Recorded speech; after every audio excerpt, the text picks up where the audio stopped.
Okay, so this is just another short video on the gearbox, guys.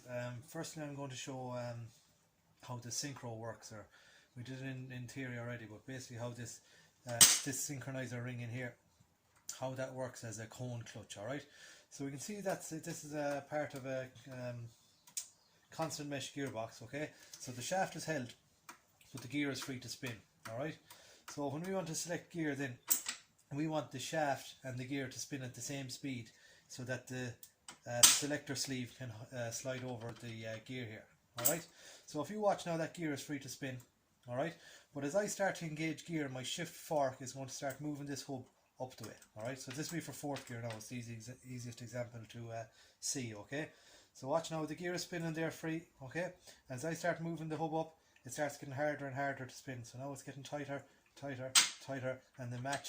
And as the two speeds match, as they're both either stopped or the relative speed is the same, the shift sleeve can slide over then. All right, so that's spinning. Right, as I start to engage the gear, it gets harder and harder and harder to turn that gear there. All right, so that's how the cone clutch works. That's handy enough anyway. All right.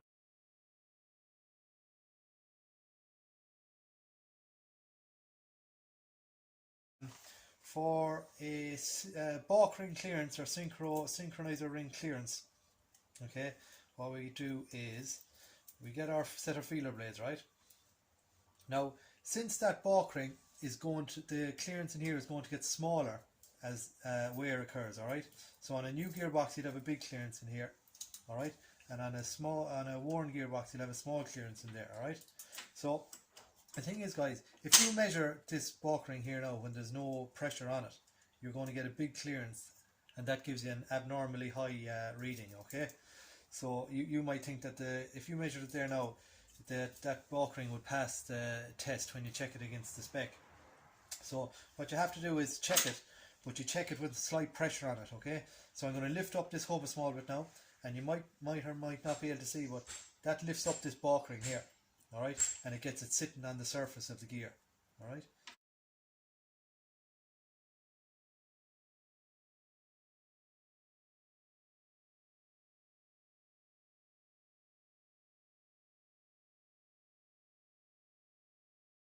So you just lift it up like that, and then we go through our feeler blades. That's a 0.95 now, okay? And you just get one that's just a nice feel, okay? That's slightly loose. Slightly loose. So I'd say a mil might do it.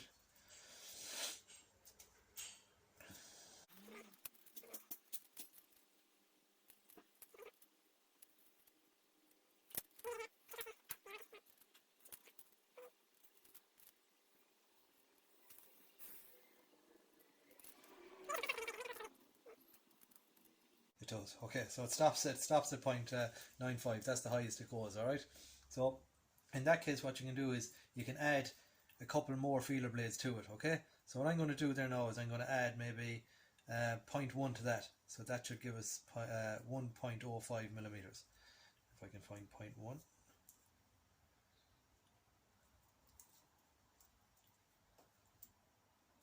Jeez, can't find anything today. 0.05, 0.1, here we go. 0.1 and 0.95, alright? So I'm going to add the two of these together now. Alright, I'll add the two of them together, just hold them together like that, and that gives me a 1.05 feeler blade. Alright, so you just put a little bit of it upwards pressure on it like that,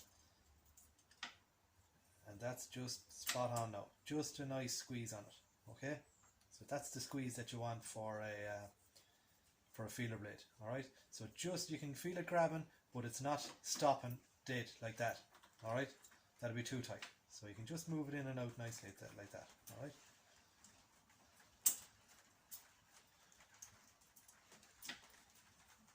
Okay, now you check that. So we could say now that our synchro clearance is 1.05 millimeters. Alright, and then you check spec.